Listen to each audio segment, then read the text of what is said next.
He'd survived 97 years alone on this brutal frontier world, hunting six-legged wolves and avoiding slavers.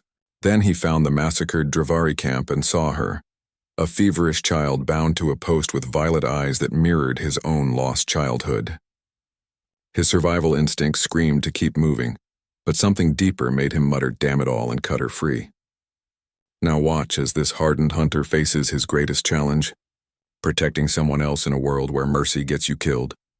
Jonas moved through the cerulean-lit landscape with the practiced silence of a predator among predators. His leather boots made no sound against the mineral-rich soil, each step placed with the precision of decades.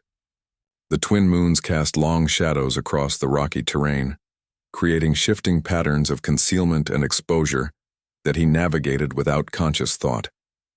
His existence revolved around the hunt. 2 days without food sharpened his focus to a razor's edge, honing senses already amplified by survival necessity. He tracked the six-legged wolves by following broken twigs, disturbed undergrowth, and occasional patches of blue fur caught on thorns. His movements were economical, perfected through 97 years of repetition in this brutal ecology. Every decision carried life or death consequences here. The Eastern Territories held particular danger from nomadic Dravari slavers whose patrol routes crossed these hunting grounds. Jonas kept to the high ridges where the wind carried scent and sound from the valleys below. His survival depended on avoiding contact, on maintaining absolute self-reliance in a world where compassion meant vulnerability. He remembered the settlements that had tried to form communities here decades ago. The wasting sickness had taken them all, leaving only scattered ruins and the occasional scavenger picking through abandoned shelters. That collective existence had always ended the same way, with disease or violence claiming those who gathered together for protection. His body knew this landscape through muscle memory developed over nearly a century. He could read the subtle shifts in wind direction that signaled approaching storms, identify edible roots by the slightest variation in leaf coloration, and distinguish predator tracks from those of prey animals by the depth of imprint in the sandy soil. This knowledge wasn't studied. It was felt in his bones, written into his nervous system through repeated survival. The rhythm of his solitary existence continued without interruption. Wake before dawn. Check weapon edges and binding materials. Scan the horizon for threats. Hunt until successful or until darkness forced shelter. Sleep lightly, always listening. Repeat for 97 years. This pattern had become his only companion, his only certainty in a world that rewarded isolation and punished connection. In this frontier world, the hunter constantly risked becoming the hunted. Six-legged wolves hunted in packs that could coordinate attacks across multiple angles. Dravari slavers employed scanning technology that could detect body heat at 3 kilometers distance. Even the environment itself posed threats. Sudden rock slides, flash floods through dry canyons, electrical storms that could strike without warning from the violet-hued sky. He carried the weight of his isolation not as sorrow, but as fact. The man he'd been before this world had faded into something distant, almost unrecognizable. What remained was the hunter, the survivor, the solitary figure moving through cerulean light with only his own shadow for company. Every skill he possessed, every instinct he trusted, had been forged in the absolute certainty that no one would come to his aid. No voice would call warning. No hand would reach out to pull him from danger. This existence had stripped away everything non-essential until only the core remained. A being perfectly adapted to survival at the cost of everything else. The landscape had shaped him as surely as wind shapes stone, wearing down soft edges until only hardness remained. He moved now as part of the environment, another predator in the complex web of hunter and hunted that defined life on this frontier world. The twin moons cast their eerie blue light across the rocky terrain, transforming the landscape into a study in contrast and concealment. This cerulean illumination didn't simply light the world. It reshaped it, creating pockets of deep shadow that could hide predator or prey with equal effectiveness. The light spectrum fell differently here than on human-adapted worlds, washing out certain colors while making others appear unnaturally vivid. Jonas moved through this light with the familiarity of someone who'd learned its rhythms over decades. His leather boots made no sound against the mineral-rich soil, a silence born of perfect weight distribution and intimate knowledge of ground composition. He knew which stones would shift under pressure, which patches of ground would crunch despite appearances, which surfaces would carry sound farther in the cool night air. His body understood this landscape through muscle memory that bypassed conscious thought entirely. The cerulean light dictated hunting strategies in ways an off-worlder would never anticipate. Visibility extended to about 300 meters before details blurred into blue-hazed uncertainty. This created a kill zone radius that Jonas had measured and remeasured over countless hunts. He knew exactly how close he needed to approach six-legged wolves before taking a clean shot, accounting for the way the light refracted through the thin atmosphere. Local flora responded to the twin moon's illumination with behaviors that defied Earth-based logic. Some plants folded their leaves during peak cerulean intensity to prevent light damage, while others extended pollen tubes that only opened under specific spectral conditions. The six-legged wolves themselves became more active during these hours, their blue fur providing near-perfect camouflage against the lit terrain, while their heat signatures remained visible to infrared. Scanners. Environmental factors dictated every movement pattern and shelter choice. Jonas avoided open areas during full moonlight exposure, sticking to rock formations that provided alternating cover. He timed water collection for periods when the light angle made surface reflection less visible to aerial patrols. Even his rest periods aligned with the moon's cycles, sleeping during the brief total darkness that occurred when both moons dipped below the horizon simultaneously. The shifting shadows created by the twin moons' competing light sources meant nothing ever appeared exactly as it seemed. A shadow that looked like shelter might actually be a shallow depression offering no protection. What appeared to be solid rock might actually be a shadowed gap leading to a predator's den. Jonas read these visual cues with the precision of someone who'd learned the hard way that misreading shadows could mean death. This alien ecology functioned as a character in its own right, presenting challenges and opportunities that required constant adaptation. The cerulean light affected depth perception in subtle ways, making distances harder to judge and trajectories more difficult to calculate. Jonas had developed compensation techniques through trial and error, adjusting his aim slightly left during certain moon phases, accounting for atmospheric diffraction that bent light differently than on human standard worlds. Survival here demanded understanding environmental rhythms beyond simple day and night cycles.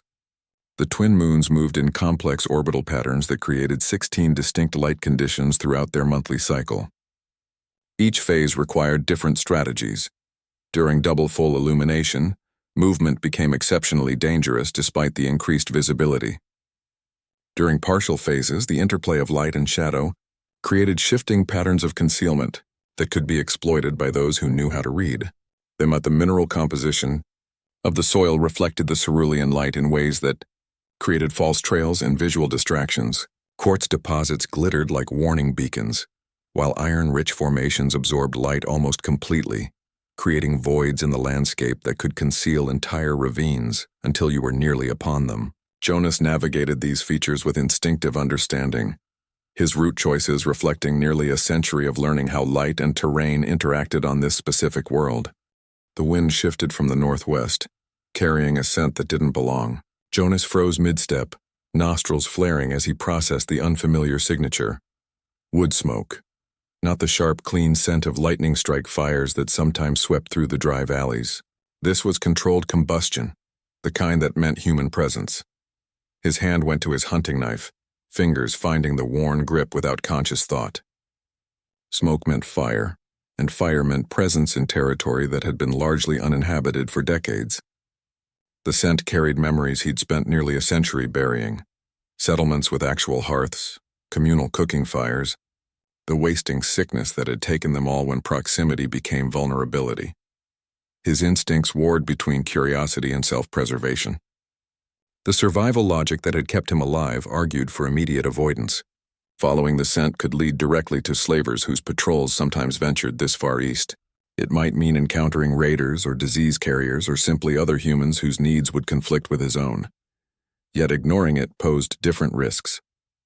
Territory changes happened slowly here, but when they occurred, they reshaped survival calculations for months. New human presence could mean new hunting patterns, altered water access, different predator behaviors. Missing this intelligence could prove fatal later. He adjusted his route slightly upwind, moving toward the scent with the cautious approach he normally reserved for stalking six-legged wolves.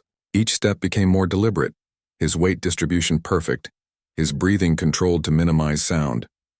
The cerulean light played tricks with distance, making the smoke source harder to pinpoint than it would have been under neutral spectrum illumination.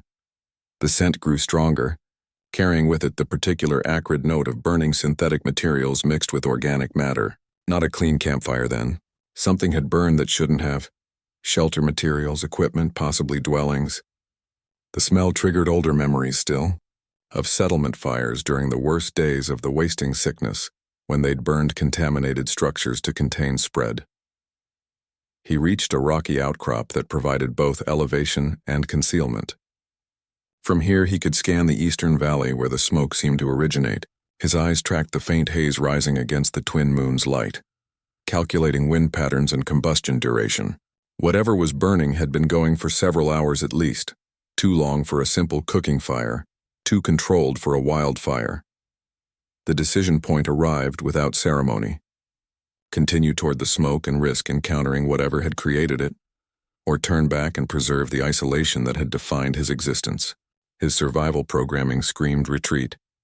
Every lesson of 97 years insisted that human contact meant vulnerability, complication, potential death, but another part, one he'd thought long buried, recognized that some risks carried potential rewards, information about territory changes, possible resources left behind. Even the simple, dangerous human need to know what had happened in lands he considered his own. He moved forward, the scent of smoke now a constant presence in his nostrils, a reminder that the most dangerous threats often came not from predator musk or environmental hazards, but from the simple fact of other humans sharing your world. The jarring discovery began its work on his carefully maintained isolation, introducing an element his survival calculations hadn't accounted for in decades. Jonas approached the smoking ruins with the caution of a predator entering another's territory. The Dravari camp lay scattered across a shallow valley, its destruction recent enough that acrid smoke still rose from smoldering shelters. He moved from rock to rock, using the cerulean shadows for concealment while assessing the scene below. His eyes tracked patterns of disturbance. Overturned cooking vessels, abandoned weapon racks, personal belongings strewn across the ground as if dropped in haste. The camp showed signs of rapid abandonment rather than organized departure. Storage containers stood open with supplies still visible inside.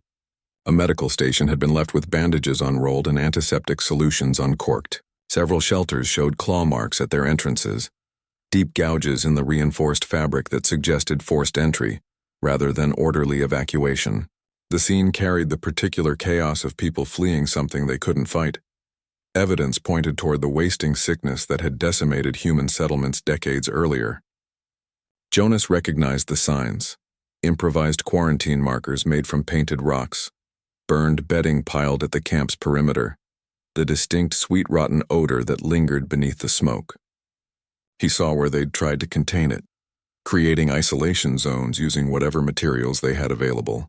The measures had clearly failed, and the pattern matched what he'd witnessed before. Initial containment attempts followed by rapid spread, then panicked abandonment. The destruction mirrored tragedies from his youth that had shaped his isolationist existence. He remembered another settlement, another time when community had turned into contagion vector. The same desperate markings on doors, the same piles of burned possessions, the same terrible silence afterward. That memory had driven him into solitary survival for nearly a century, teaching him that other humans represented the greatest threat in any environment. This scene reinforced every lesson he'd learned about the dangers of proximity. No living Dravari remained in the camp. Jonas completed a full perimeter check, moving silently through the destruction, finding only absence where there should have been life. A few six-legged wolf carcasses lay near the perimeter, suggesting they'd attacked during the confusion but hadn't been the primary threat. The real enemy had been invisible, microscopic, something that turned community into vulnerability and help into hazard. The silence felt heavier than mere absence. It carried the weight of recent death. This destruction represented everything he'd avoided for 97 years. The clustered shelters, the shared resources, the visible trails between dwelling places, all the patterns that made communities vulnerable to both disease and attack. His solitary existence had been built around avoiding exactly this scenario, yet here it lay before him, proof that his isolationist philosophy had been the correct survival strategy all along. The camp stood as a monument to everything he'd rejected. The scene worked on his carefully maintained detachment in ways he hadn't anticipated. Where he expected to feel vindication, he found something closer to recognition. These people had tried to build something, had taken the risk he'd always avoided, and had paid the ultimate price. Their failure didn't feel like validation of his choices. It felt like a reflection of losses he'd never properly mourned. The past he'd been running from had finally caught up, presented in physical form among the smoking ruins of a Dravari settlement.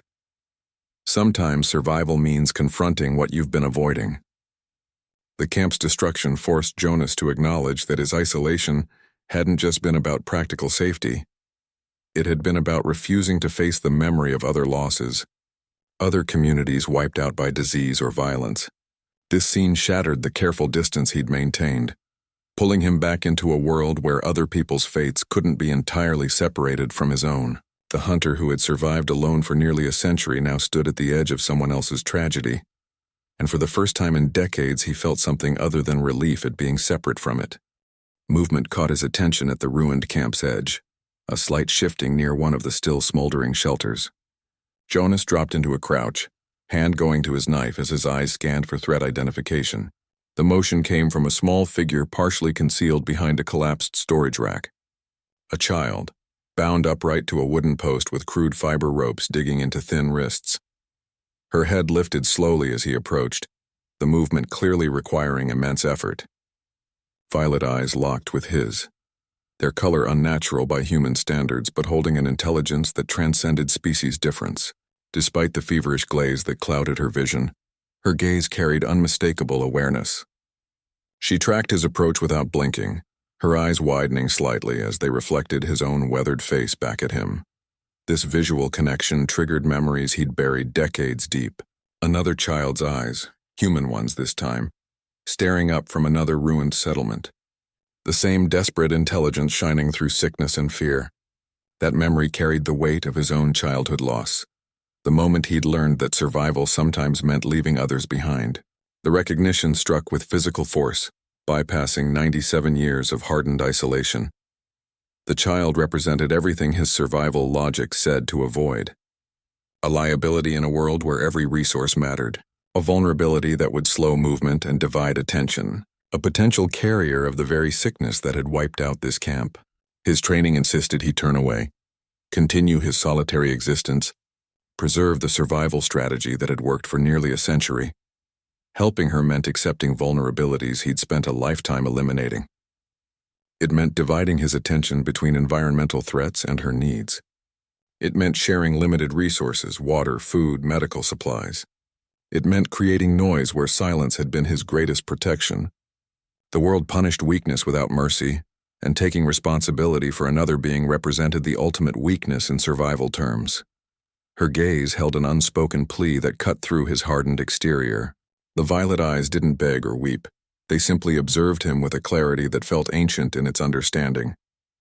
They acknowledged the impossibility of her situation while still holding some fragment of hope. That silent communication worked on him in ways words could never have managed, creating a connection that bypassed language, species, and experience. The abandoned Dravari child became the catalyst for change he hadn't known he needed. Her presence forced him to confront the humanity he'd buried beneath survival necessities. Those violet eyes mirrored back not just his own face but the person he might have been had circumstances differed. They held no judgment, only witness to whatever decision he would make in this moment. The eyes didn't lie about suffering. These particular violet ones spoke of shared experience across species lines, the universal language of loss, abandonment, and the desperate will to survive against impossible odds. They reflected his own history back at him, creating a bridge between their separate tragedies. In that silent exchange, Jonas recognized that some connections transcend survival logic. Some responsibilities override self-preservation instincts. He found his hand moving toward his knife without conscious decision. The blade that had taken countless lives now approached bonds instead of flesh. His survival programming continued its warning chant in the back of his mind, listing all the reasons this was a fatal error. But another voice, long silenced but never entirely gone, spoke of different calculations. of what survival ultimately meant when stripped down to its barest essentials. The child remained perfectly still as he approached, her violet eyes tracking his movements with that unnerving clarity. She showed no fear of the blade, only a quiet acceptance that seemed beyond her apparent years. Her trust felt like both gift and burden, an unspoken contract being formed in the smoke-filled air of the ruined camp. The moment stretched, holding the weight of two lives about to become irrevocably intertwined. Jonas stood frozen between instinct and action, his survival training screaming its objections in a voice honed by 97 years of solitary existence. Every lesson learned through near-fatal experiences argued against intervention. The child represented the exact type of risk he'd spent a lifetime avoiding, a vulnerability that could get them both killed in a world where mercy often meant death. Helping her meant taking on her vulnerabilities as if they were his own. Her fever required medication he might not have. Her small size meant slower travel through dangerous terrain. Her need for food and water would cut his own rations in half during a season when resources already ran scarce. Each of these calculations flashed through his mind with the clarity of someone who'd survived by anticipating worst-case scenarios. Resources would be divided exactly when consolidation mattered most. His water purification tablets would need to serve 2 people instead of 1. The medical kit containing his precious antibiotics would be opened for someone else's infection. Movement speed would drop by at least 40% based on her obvious weakness and smaller stride. In survival terms, these weren't inconveniences. They were potential death sentences. Attention would split between environmental threats and her needs. Where he normally scanned for 6-legged wolf packs or Dravari patrols, he'd now need to watch for terrain hazards that might challenge a child.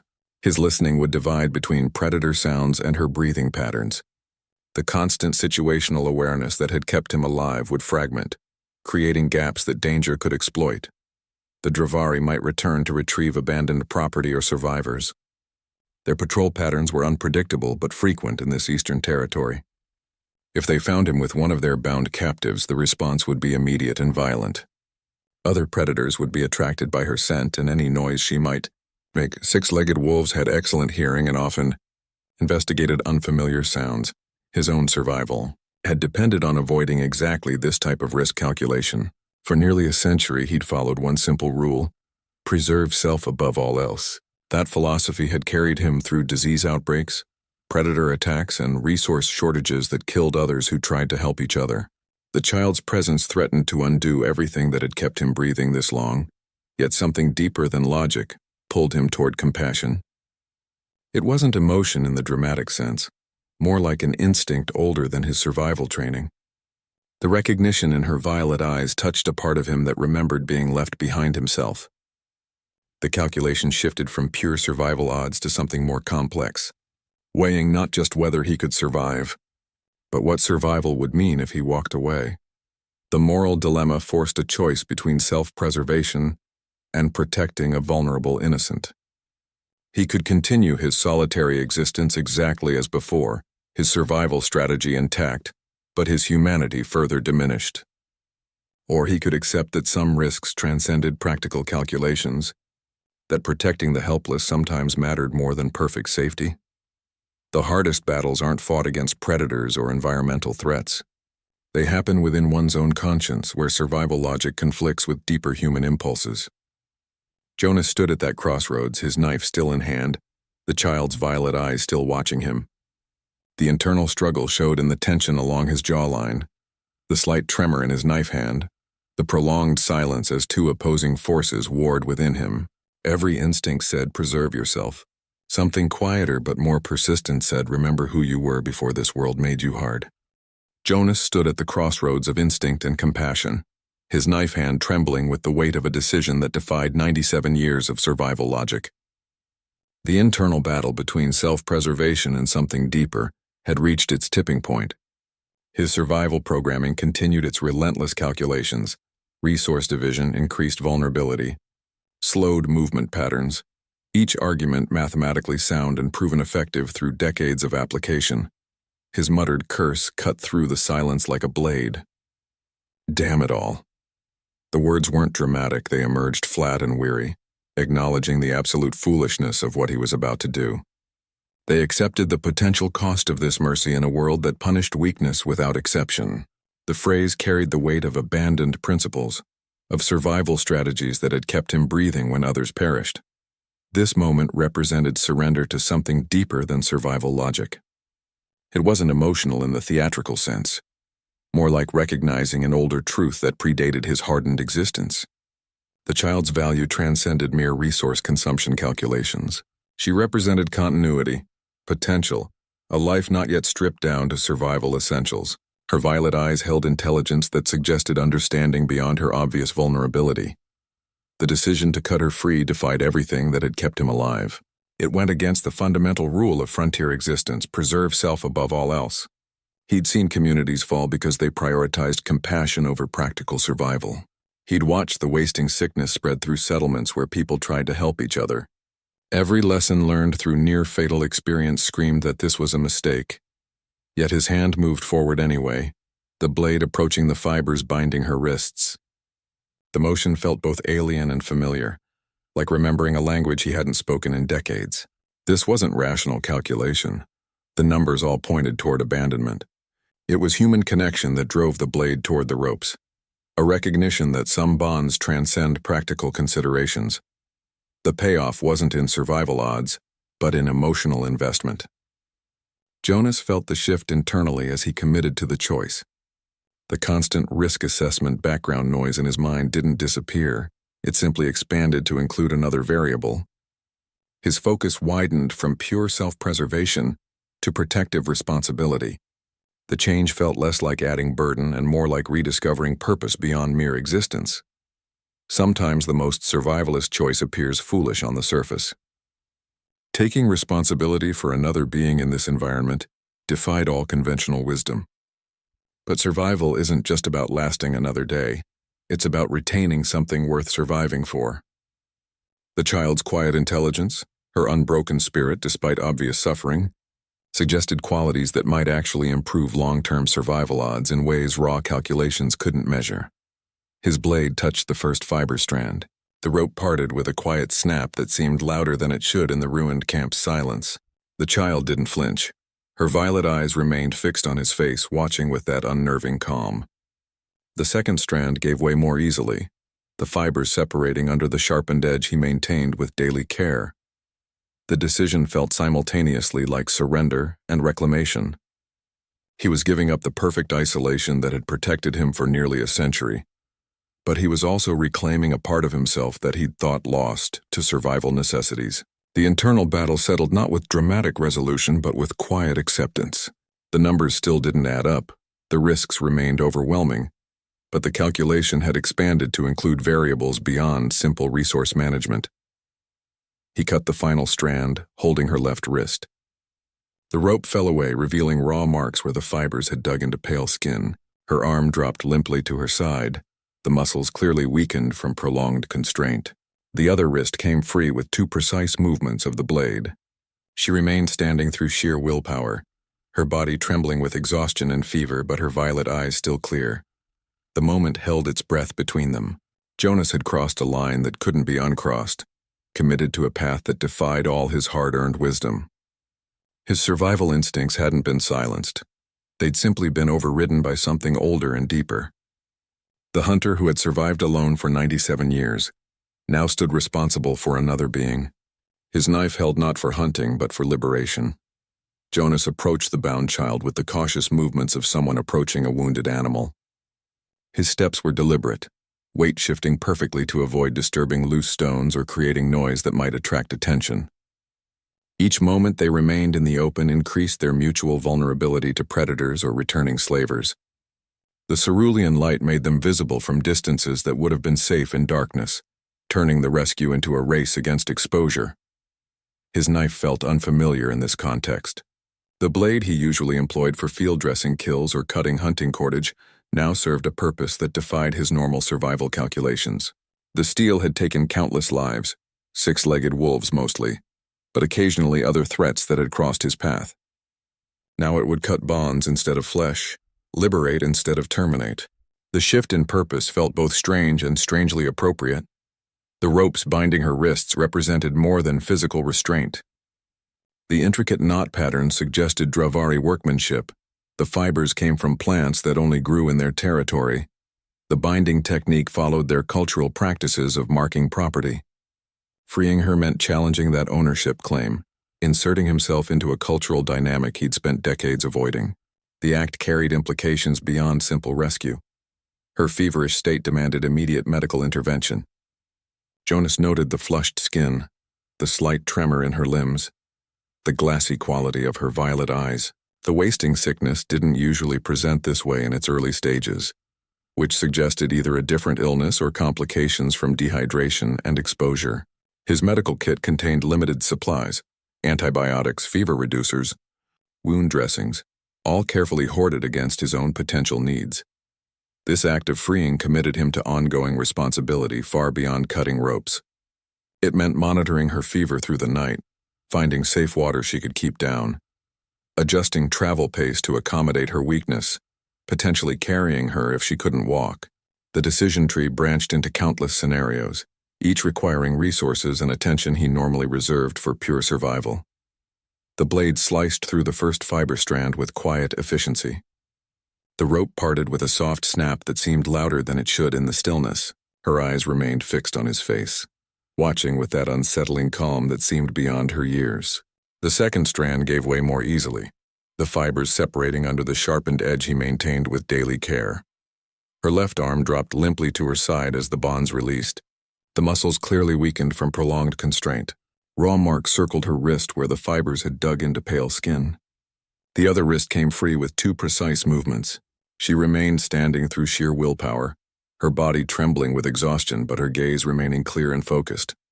The simple cut of rope altered both their destinies irrevocably. Jonas had crossed a threshold that couldn't be uncrossed, moving from solitary survival to shared responsibility. The child had transitioned from abandoned property to someone under protection. Their individual paths had converged into a single trajectory with unknown destination and impossible odds. The rescue planted the seed of a shared future neither could have anticipated hours earlier. Jonas hadn't woken expecting to acquire responsibility for a Dravari child. The child hadn't expected rescue from a human scavenger, yet here they stood in the smoking ruins of a camp, connected by the thin thread of a decision that defied all survival logic. The blade that usually ended life now began a new chapter for them both. It had severed the physical connection to her captivity, but created an emotional connection that would shape their survival moving forward. The knife returned to its sheath, its purpose transformed in ways that echoed the transformation occurring within the man who wielded it. Survival had just become more complicated, more dangerous, and somehow more meaningful than mere existence. He reached for his water flask, the motion automatic despite the significance of the moment. The child watched without reacting as he poured a small amount into the cap, extending it toward her with a slow, deliberate movement. Her hand trembled as she reached for it, the gesture requiring visible effort. The water represented the first shared resource, the initial down payment on the responsibility he'd just accepted. Jonas lifted the feverish child from her wooden prison with the same care he'd use handling unstable explosives. Her slight frame weighed perhaps 30 pounds, less than a quarter of the 6-legged wolves he regularly carried back to camp. Yet the burden felt heavier than any game he'd ever hauled across this brutal landscape. His arms registered the physical weight while his mind calculated the immense responsibility he'd just shouldered. This burden represented emotional mass rather than physical. Each pound of her weight translated into potential vulnerabilities, her fever requiring medication, her small size slowing travel, her need for protection dividing his attention. The calculation wasn't about strength but about commitment, about accepting that her survival now directly impacted his own. The equation had fundamentally changed from solitary existence to shared fate. Her vulnerability became his vulnerability in this dangerous world.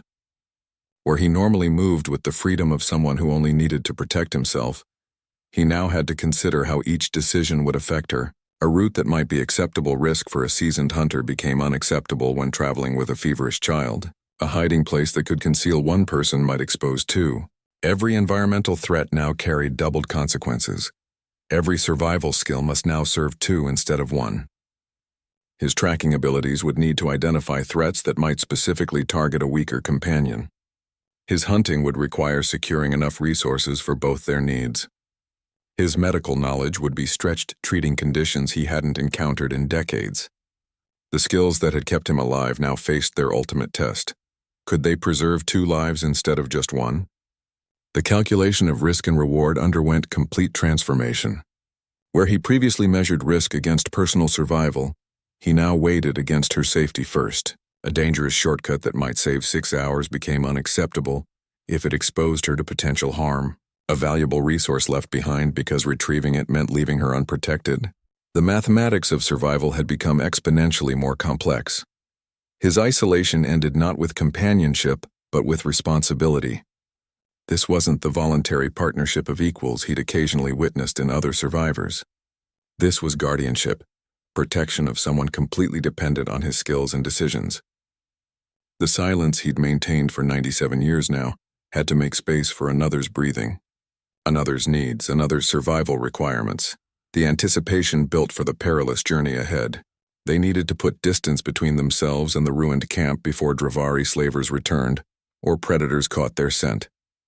The Eastern Badlands offered the most direct route toward potential safety, but contained known dangers that would challenge even a solitary experienced hunter. Traveling with a sick child through that territory seemed nearly impossible. The lightest burdens often weigh the most on a survivor's conscience. Jonas adjusted his grip on the child, feeling the heat of her fever through his worn tunic. Her head rested against his shoulder with unconscious trust, her breathing shallow but steady. He scanned the surrounding terrain with renewed intensity, his senses heightened by the awareness that he now carried something more valuable than his own life. He began moving away from the smoking ruins, choosing a path that offered both concealment and relatively smooth footing.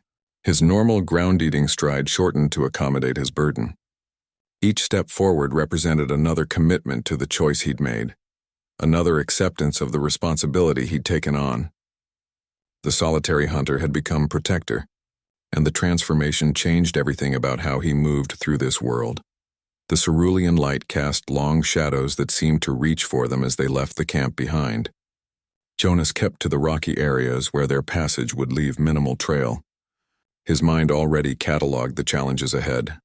Water sources that would be safe for a sick child, shelter options that could protect them both, potential threats that might see her as easier prey than him. The weight in his arms felt increasingly familiar, as if his muscles were already adapting to this new reality of shared survival. Jonas found partial cover beneath an overhanging rock formation, the child's feverish body radiating heat against his chest. He laid her gently on a relatively flat stone, his movements deliberate despite the urgency. The fever demanded attention before they could move. Traveling with her in this condition would attract predators drawn to sickness and weaken her further through exposure. His medical kit contained limited supplies, but the land itself offered solutions if he could remember them. His botanical knowledge hadn't been used for healing purposes in decades. The plants he studied served hunting and trapping needs, poisons for dart tips, fibers for cordage, markers for navigation. Healing required different memory pathways, ones connected to his earliest teachings rather than his survival adaptations. The knowledge felt distant, like trying to recall a language learned in childhood but never spoken in adulthood. He recalled his mother's teachings about silver fern properties. The memory surfaced unexpectedly clear, her hands demonstrating how to identify the fern by its distinctive silver underside and tightly curled fronds. She'd explained how the dried leaves could reduce fever when prepared properly.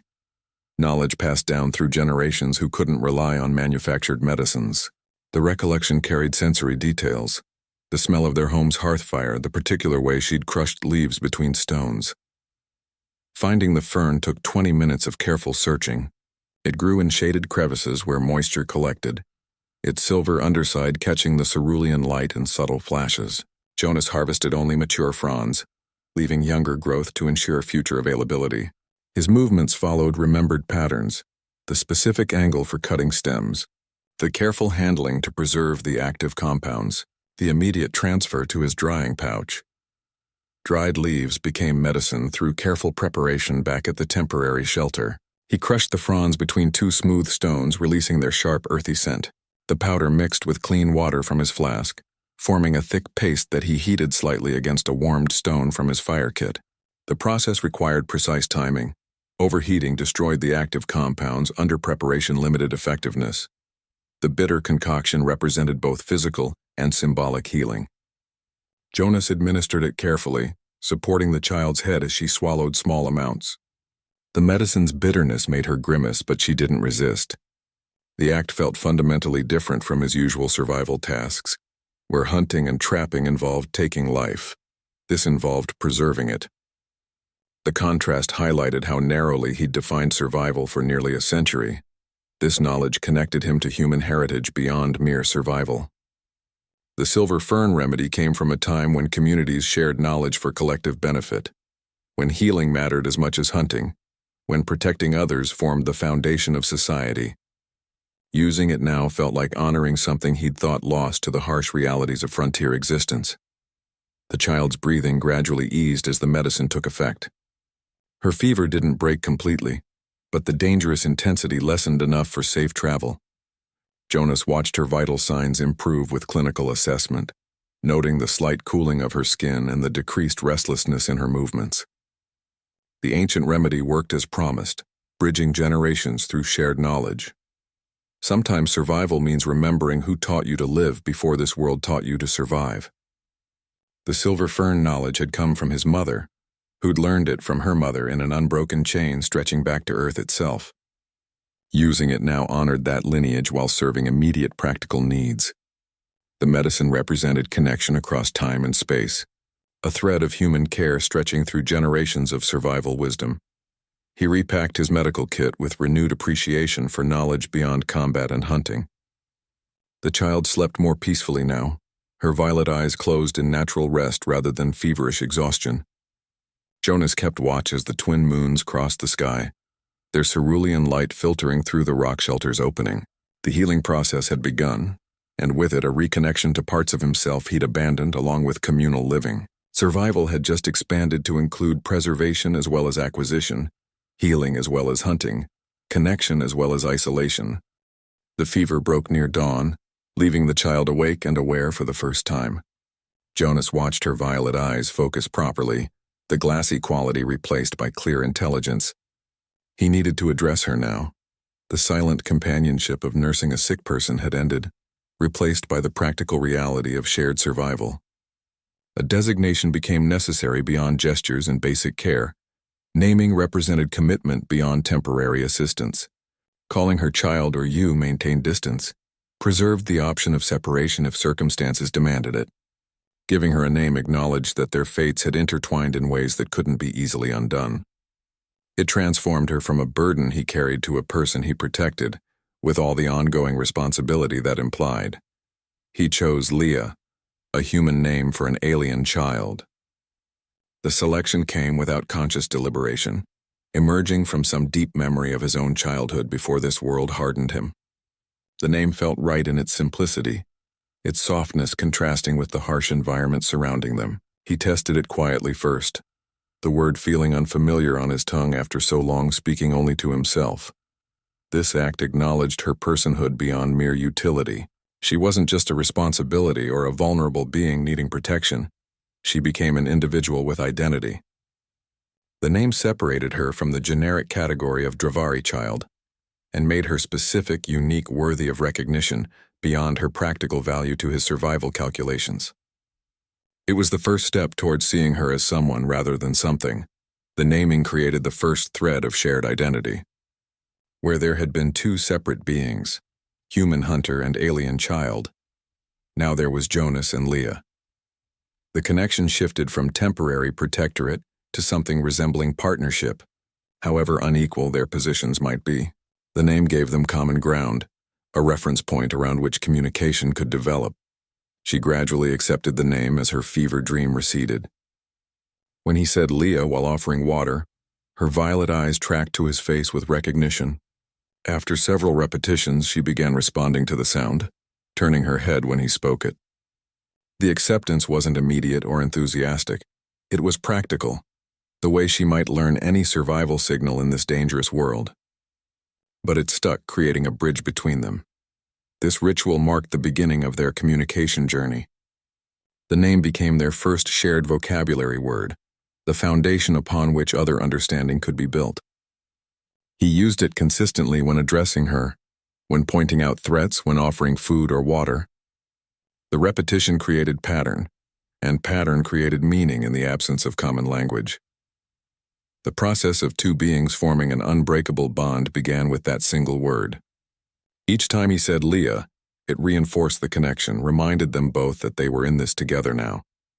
The name carried the weight of his commitment to her survival, her acceptance of his protection, their mutual dependence in a world that punished isolation almost as harshly as it punished vulnerability.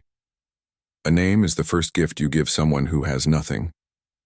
Leah had lost everything, her people, her home, her security. The fever had taken what little strength she possessed. All she had were the clothes she wore and the bonds that had been cut from her wrists. The name represented something new, something given rather than taken, something that acknowledged she still possessed identity, despite having lost everything else. He watched her respond to the name with increasing recognition over the next hours. Her head would turn when he spoke it. Her eyes would focus on his face, her posture would shift slightly in acknowledgement. The transformation from anonymous child to named individual happened gradually but fundamentally, changing how they both perceived their relationship. She was no longer just someone he'd found. She was Leah, and that meant something. The naming changed how he gave instructions too. Where he might have previously gestured vaguely, he now combined the gesture with her name, creating clearer communication. Leah, water, while offering the flask. Leah, danger, while pointing at rocky outcrops that might conceal threats. The name anchored the meaning, gave context to the gestures, began building their unique language of survival. By the time they prepared to move from their temporary shelter, the name felt natural on his tongue and familiar to her ears. It had ceased being a conscious choice and become simply what she was called. The transition from unnamed burden to named companion was complete, setting the stage for whatever communication and connection would follow. They were no longer hunter and child, they were Jonas and Leah, and that changed everything. Jonas began building their communication bridge with practical immediacy. Their survival depended on understanding each other without shared language, a challenge that required starting from absolute zero. Each gesture carried potential misinterpretation that could mean missed opportunities or direct danger. A misunderstood warning sign might leave them exposed to predators. A confused instruction could mean losing precious water or walking into hazardous terrain. He started with pointing and repetition for essential concepts. Water came first. He'd point to the flask, say water, then demonstrate drinking. Danger required more dramatic demonstration, pointing at rocky outcrops where threats might hide while making a slashing motion across his throat. Food involved mimicking eating after showing hunting results. The lessons happened during moments of relative safety, though true safety didn't exist in this landscape. She began with gestures before attempting his language sounds. Her first communication was practical, pointing at her throat when thirsty, rubbing her stomach when hungry. Her violet eyes watched his mouth shape words with intense focus, her own lips sometimes moving in silent imitation. The attempts weren't immediately successful, but her persistence showed intelligence recognizing the necessity of this exchange. Their vocabulary grew from immediate survival needs. Water, danger, food formed the foundation. Shelter came next, pointing at rock overhangs or caves while saying the word. Movement signals developed naturally, hand motions for stop, go, down. Each new word added another tool to their shared survival kit, another way to coordinate actions without misunderstanding. This communication bridge had to be built under constant environmental threat. Lessons happened while scanning for six-legged wolves, while listening for Dravari patrols, while monitoring weather changes. Jonas would pause mid-demonstration to track a distant movement, then resume as if uninterrupted. The child learned to watch his attention patterns, understanding that survival lessons sometimes took second priority to immediate threats. Each successful understanding strengthened their fragile bond. The first time she correctly identified water without demonstration, something shifted between them.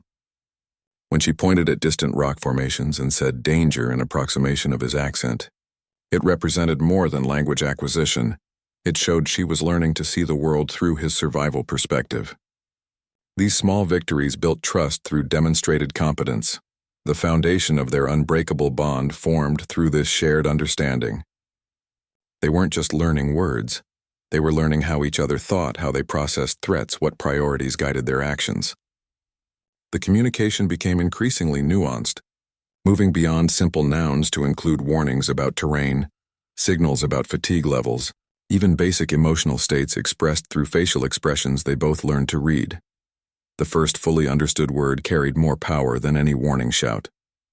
When Jonas said down and she immediately dropped flat without questioning, it demonstrated perfect comprehension under pressure.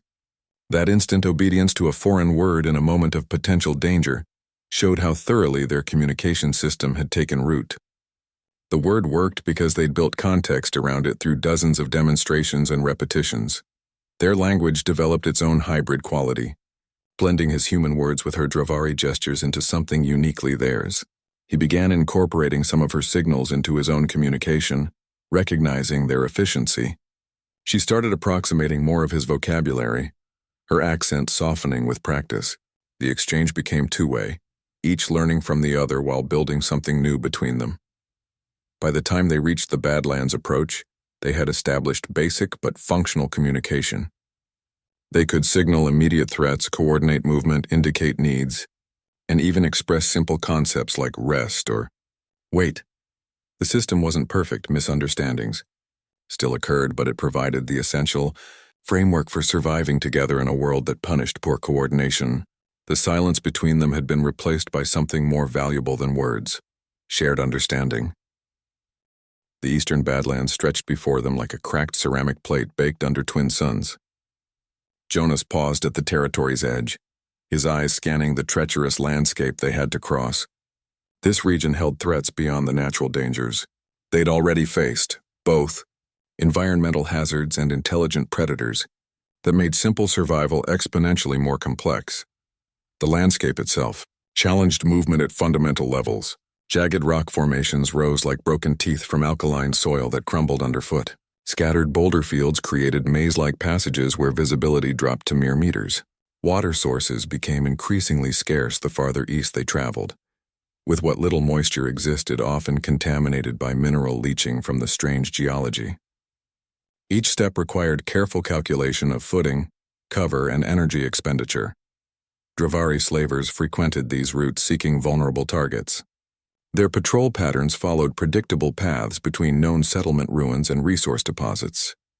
Jonas adjusted their route to avoid the main transit corridors, adding miles to their journey but reducing exposure to the slavers' heat-seeking scanning technology. The risk calculation shifted constantly. Taking open ground meant faster progress but increased visibility, while sticking to cover slowed them down but offered better concealment. Natural predators here had evolved specifically to exploit travelers' weaknesses. Six-legged wolves hunted in larger packs than in Western territories, their coordination tactics more sophisticated. Sand-swimming reptiles could detect vibration through solid rock, emerging without warning to drag prey underground. Even the insects posed threats, winged stingers with neurotoxic venom that targeted warm-blooded creatures crossing their nesting grounds. Each mile forward increased their exposure while decreasing available resources. Water reserves dropped steadily despite rationing. Food became harder to procure as game grew scarce in the mineral-poor soil. The physical toll mounted on both of them. Jonas's endurance strained by constant vigilance and route adjustments. Leah's resilience tested by the harsh travel conditions despite her improving health. Rest opportunities diminished as safe locations became fewer between. Their progress depended entirely on Jonas's knowledge and Leah's growing adaptability. He navigated using rock formations that hadn't changed in centuries, his mental map of this territory drawn from decades of avoiding it. She learned to watch for the subtle signals he'd taught her, specific bird calls that indicated predators, rock coloration that signaled unstable footing, wind patterns that carried scents from dangerous directions. Their communication system proved invaluable, allowing silent coordination when noise would have meant detection. The most dangerous paths are often the only ones home. This eastern route offered the most direct path toward potential sanctuary, but every advantage came with corresponding risks. The same rock formations that provided cover also concealed ambush points. The dry riverbeds that allowed easier movement also served as natural funnels that could trap them. The high ground that offered visibility made them visible in return. They moved through the Badlands with deliberate slowness, their pace dictated by caution rather than capability. Jonas's hunting instincts constantly assessed threats while calculating resource levels. Leah's observation skills sharpened with each hour, her violet eyes missing little despite her youth. The partnership deepened through shared hardship, their survival now interdependent in ways that went beyond simple protector-protected dynamics. The landscape enforced its own rhythm upon them: travel during cooler hours, rest during heat peaks, constant water conservation, meticulous route planning that balanced speed against safety. Jonas's experience guided them around the worst hazards, but even his knowledge had gaps in this less familiar territory. Each decision carried weight that could mean the difference between reaching safety or becoming another set of bones bleaching in the cerulean light. They camped that first night in a narrow crevice that offered protection from three sides. Jonas took first watch while Leah slept fitfully, her breathing sometimes catching at unknown dreams. The Badlands stretched around them in all directions, their journey just beginning across this treacherous territory. The challenges ahead would test every skill they possessed, both individually and as the unlikely partnership they were becoming. The spirit trees appeared deceptively beautiful as they entered the grove, silver bark shimmering under cerulean light, delicate fronds swaying in the gentle breeze. Their elegance masked a deadly reality that many travelers discovered too late. Jonas stopped Leah with a hand signal, his eyes scanning the grove for signs of recent activity. The trees stood in perfect formation, their beauty so compelling that the unwary might approach without caution. Their carnivorous nature wasn't immediately apparent to untrained eyes.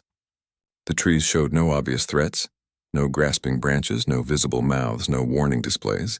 They simply stood in serene perfection, their silver bark almost inviting touch. This deception formed their primary hunting strategy, luring prey deep into the grove before striking. The danger revealed itself only when something crossed an invisible threshold. Leaves dart with surprising speed when prey approaches within striking range. The fronds that appeared so delicate could move faster than a six-legged wolf's pounce, shooting forward with whip-like force. Their edges carried microscopic barbs that injected paralytic compounds, preventing struggle while digestive enzymes began their work. The trees didn't consume immediately. They immobilized first, then slowly absorbed nutrients over days or weeks. The trees represent a threat that doesn't follow animal logic. They don't hunt from hunger or defend from fear. They simply react to stimuli within their designated parameters, their movements programmed by millions of years of evolutionary programming. This lack of predictable motive makes them more dangerous than creatures driven by understandable needs like hunger or territorial defense. Jonas must teach Leah to recognize this botanical danger immediately. He pointed at the trees while making their established danger signal, flat hand cutting across throat. He repeated the phrase, "spirit trees," slowly, ensuring she caught the sounds. When her violet eyes showed understanding, he added the second word, carnivorous. The combination became their specific warning for this particular threat. Their warning system, spirit trees. Carnivorous becomes crucial survival vocabulary. Jonas drills it through repetition until Leah can say the approximation perfectly. He tests her understanding by pointing at different plants and watching her reaction. When she correctly identifies the spirit trees among similar-looking vegetation, he knows the lesson has taken root. The phrase joins their growing lexicon of essential survival terms. This ecological knowledge could mean the difference between life and death in the Badlands. Spirit trees often grow near water sources, creating natural traps for thirsty travelers. They frequently border the safest-looking paths, their beauty beckoning the exhausted toward fatal mistakes. Understanding their placement patterns becomes as important as recognizing the trees themselves. Understanding why spirit trees are more dangerous than any creature becomes essential knowledge. Animals follow patterns, hunting at certain hours, stalking specific territories, showing predictable behaviors when threatened or hungry. The trees operate on different principles, reacting to proximity rather than need, striking without warning displays, functioning as perfect ambush predators that never sleep or grow distracted. Sometimes the greatest threats don't move until you're within reach. Jonas demonstrates this by tossing a rock into the grove. The nearest tree's fronds dart out faster than the eye can follow, snatching the stone from the air with terrifying precision. The display shows Leah that danger here isn't about obvious aggression. It's about crossing boundaries you might not even see until it's too late. He guides her around the grove's perimeter, maintaining safe distance while pointing out the subtle signs others miss. The unusual lack of animal tracks near the trees, the bones barely visible beneath certain specimens, the slight stickiness on nearby rocks from digested material. These details build her understanding beyond simple warning phrases, teaching her to read the environment itself for threats. The lesson completes when she spots another spirit grove hours later without his prompting. Her hand signals danger, before he's even seen the silver bark gleaming in the distance. Her violet eyes track the perimeter exactly as he taught her, calculating safe passage without needing guidance. The student has learned, and their survival odds have just improved accordingly. Jonas froze mid-step, his hand snapping up in their established halt signal. Leah immediately dropped to a crouch behind rock cover, her breathing controlled as she'd been taught. His eyes scanned the eastern ridgeline where something had shifted against the wind patterns. Not animal movement, too deliberate, too integrated with the terrain. Human presence and skilled at concealment. The cat moved with practiced stealth that matched his own decades-honed techniques. Their footfalls left barely noticeable disturbances in the gravel, their progress marked by absences rather than presences. A missing bird call from a particular perch, a slight delay in insect buzzing resuming after they passed, the subtle compression of dry moss that wouldn't recover for hours. These desert warriors tracked with skill born of generations surviving this exact terrain. Their presence meant the landscape itself became an adversary. Every rock formation that had offered concealment now might hide watchers. Each narrow pass that provided convenient travel routes could conceal ambushes. The very environment Jonas had learned to read now held additional layers of interpretation. He had to see not just natural patterns but the possible manipulations of intelligent opponents using those same patterns against them. Every potential hiding place required reassessment. That shadow-filled crevice wasn't just shelter from sun.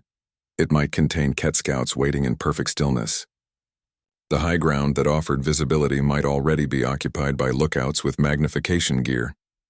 Even the wind direction became a potential betrayer, carrying their scent toward hunters who knew how to read such signs. The Ket's motives remained unknown, but likely hostile. These desert warriors rarely ventured this far west without specific purpose, resource acquisition, territorial expansion, or slave retrieval being the most probable. Their reputation for efficiency overshadowed even the Dravari's brutality. They didn't take prisoners unless those prisoners held value, and they didn't leave witnesses regardless. Avoiding detection required perfect silence and movement synchronization. Jonas signaled Leah to remove her outer layer. The pale fabric might catch light at wrong angles. He adjusted his own positioning to keep dark rock behind him, minimizing his silhouette against the cerulean sky. Their movement became a slow, coordinated dance where each step required minutes of planning and mutual signal confirmation. Human hunters understand you better than any predator ever could. While six-legged wolves hunted from instinct and hunger, the Ket would anticipate his survival strategies, predict his route choices, understand his need for water and shelter. They'd know where he'd likely camp for the night, which passes he'd choose for speed versus safety, even how he'd distribute his attention between environmental threats and Leah's protection. The anticipation built for how they'd evade these skilled trackers. Jonas began implementing counter-tracking measures, walking on solid rock whenever possible, using dry stream beds that carried scent downward instead of across, doubling back twice to confuse trail patterns. Each technique came with trade-offs: slower progress, increased energy expenditure, greater exposure to environmental hazards during detours. He watched Leah adapting to the new threat level. Her movements became even more controlled, her observation skills sharpening as she learned to look for human presence rather than just natural dangers. She began pointing out potential hiding spots she'd noticed, her violet eyes missing little despite the tension. The partnership deepened under pressure, their silent communication becoming more nuanced with each passing hour of heightened alertness. The landscape seemed to contract around them, every shadow holding potential threat, every sound requiring immediate analysis. Jonas divided his attention between forward scouting and protecting their rear. His senses stretched to their limits. The Ket's presence changed everything about how they moved through territory that had already been dangerous enough. Human threats operated on different timelines than environmental ones. Patience wasn't just a survival tactic but a strategic weapon. They found temporary cover beneath an overhang that offered visual protection from 3 directions. Jonas took watch position while Leah rested, her small form barely visible in the deep shadow. The waiting began, not knowing if the Ket had spotted them, not knowing if they were being stalked right now, not knowing when or how the confrontation might come. The uncertainty stretched time into something elastic and heavy. Each minute carrying the weight of potential discovery. Jonas froze, his eyes tracking the distant movement that signaled Ket scouts closing their perimeter. Their escape routes were dwindling with each passing minute. The warriors advanced methodical and relentless. Just as he calculated which dangerous pass might offer their only chance, Leah's small hand touched his arm. Her violet eyes weren't frightened. They were focused, intelligent, seeing things in the landscape he'd missed. Her cultural background held secrets Jonas couldn't possibly understand. The Dravari relationship with this territory spanned generations. Their knowledge passed through stories and rituals rather than written records. What appeared as random rock formations to him carried specific meanings to her people. The subtle markers he'd learned through survival experience only scratched the surface of what her ancestors had documented over centuries. She pointed toward a particular rock spire that looked identical to dozens of others. Her fingers traced patterns in the air, indicating a route that seemed to lead directly toward the Ket advance.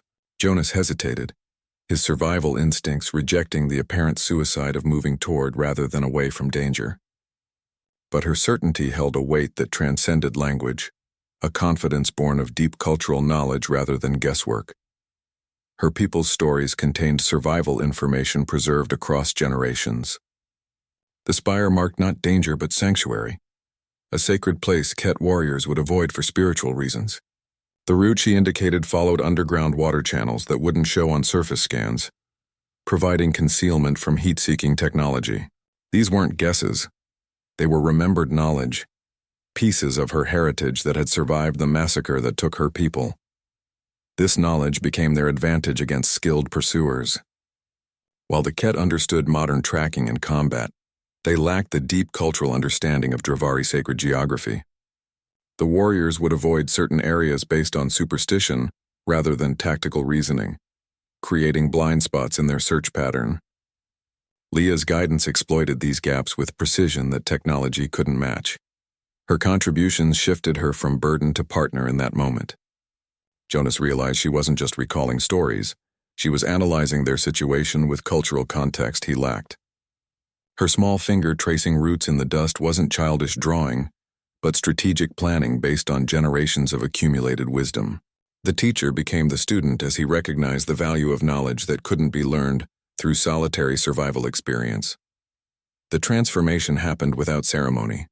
Jonas simply nodded and followed her lead, his weapon ready but his route choices now guided by her subtle directions. She'd point at seemingly insignificant rock coloration patterns that indicated stable footing through treacherous areas. She'd pause at certain formations, her head tilted as she listened for specific wind patterns that signaled safe passage ahead. They moved toward rather than away from the Ket advance, following a path that made no tactical sense by conventional standards. Yet the warriors' movements gradually shifted away from their position, their search patterns avoiding the exact territory they now traversed. The Ket weren't just missing them, they were actively steering clear of this particular area for reasons beyond Jonas's understanding. Leah's knowledge of sacred places became their key to escape. What appeared as ordinary Badlands terrain was actually a network of spiritually significant locations, with complex rules governing their use. Certain caves were never entered during specific moon phases. Particular rock formations were considered portals that shouldn't be approached without purification rituals. The Ket, despite their military prowess, respected these boundaries with superstitious caution. The smallest survivor often holds the biggest secrets. Leah's value wasn't in her physical strength or combat skills. It was in the cultural memory she carried, the understanding of this land that went deeper than survival experience could ever reach. Her people might be gone, but their knowledge lived on in her, and that knowledge now guided them through impossible odds toward potential safety. Emerging from the sandstorm's aftermath, Leah's role underwent fundamental transformation. The helplessness that had defined her initial rescue gave way to active participation, born of necessity. Her continued survival now demanded contribution, rather than passive acceptance of protection. The shift happened gradually through the storm's confinement, then solidified as they faced the reshaped landscape together. She began anticipating needs before Jonas could articulate them. Her eyes would track water sources he hadn't yet registered, her small hand pointing toward hidden seepage points in rock formations. She watched for dangers from angles he might miss, her lower vantage point spotting ground-level threats his height overlooked. The partnership became proactive rather than reactive, with both participants scanning and assessing simultaneously. Her small size offered unique advantages in the transformed Badlands. Where Jonas had to squeeze through certain passages, she moved easily. Her lighter weight allowed crossing unstable terrain that would collapse under his mass. Her different perspective noticed subtle environmental clues, shifts in insect behavior indicating approaching predators, minute changes in air pressure signaling weather shifts, tiny plant growth patterns pointing toward water sources. Jonas had to adjust to having a partner rather than a charge. The mental shift proved more challenging than any physical adaptation. Where he'd previously made unilateral decisions based on pure survival calculus, he now needed to consider her observations and incorporate her input. The trust adjustment required, acknowledging that her different perspective might spot things his experience had trained him to overlook. This shift improved their survival chances significantly, despite requiring adaptation. Two sets of eyes caught threats sooner. Two minds working different angles solved problems faster. Her cultural knowledge combined with his survival experience created a more comprehensive understanding of their environment and its dangers. The partnership became greater than the sum of its parts, each compensating for the other's limitations.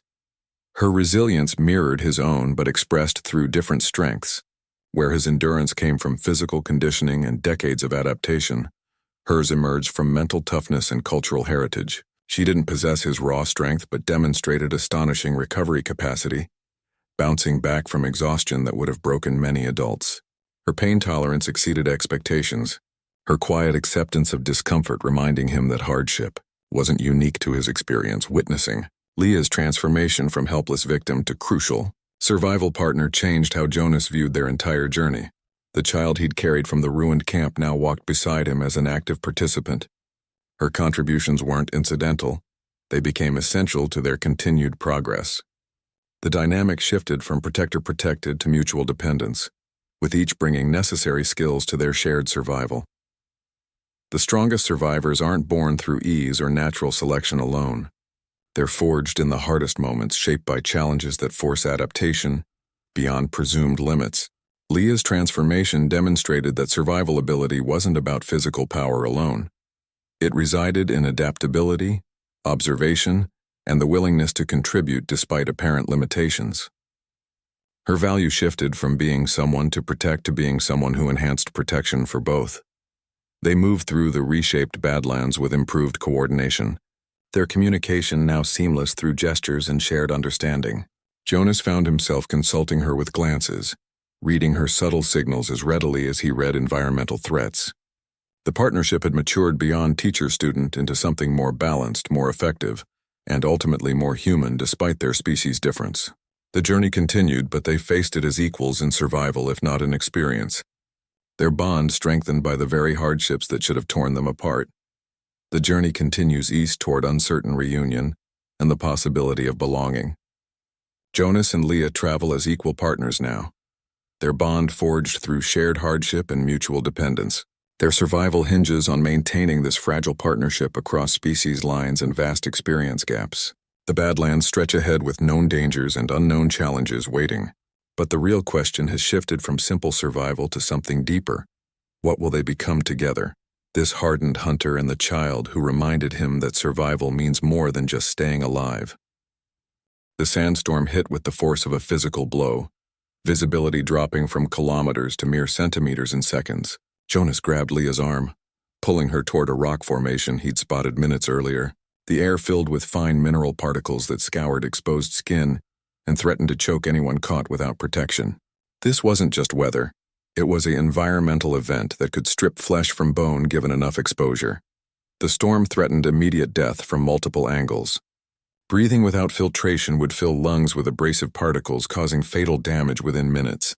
Exposure to the wind-driven sand could sandblast skin down to muscle tissue. Navigation became impossible as landmarks vanished in the ochre haze.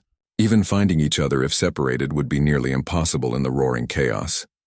Jonas must find or create shelter with severely limited time and resources. He'd dropped his main pack hours earlier when Ket Scouts had gotten too close. Now he had only his belt kit, knife, water flask, emergency medical supplies, and a thin thermal blanket.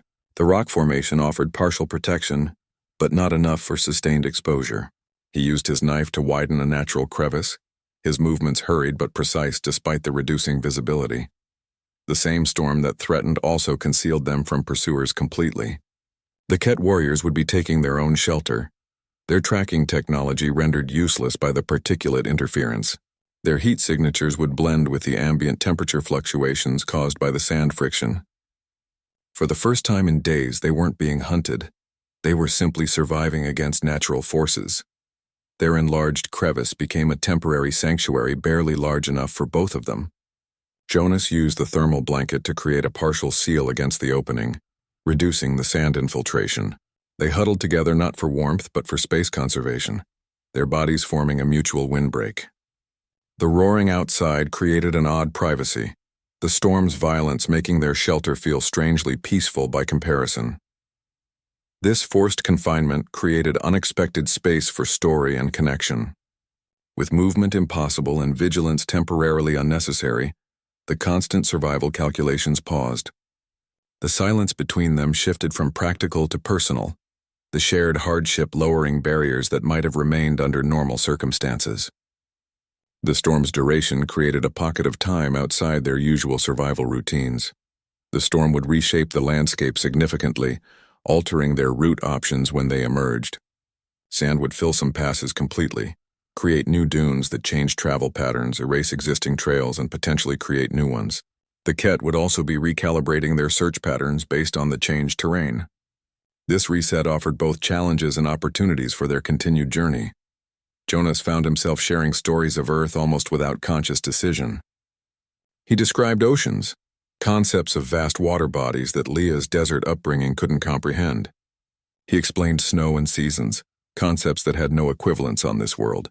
The stories weren't nostalgic so much as explanatory, attempts to bridge the gap between their different origins through shared understanding of how varied worlds could be.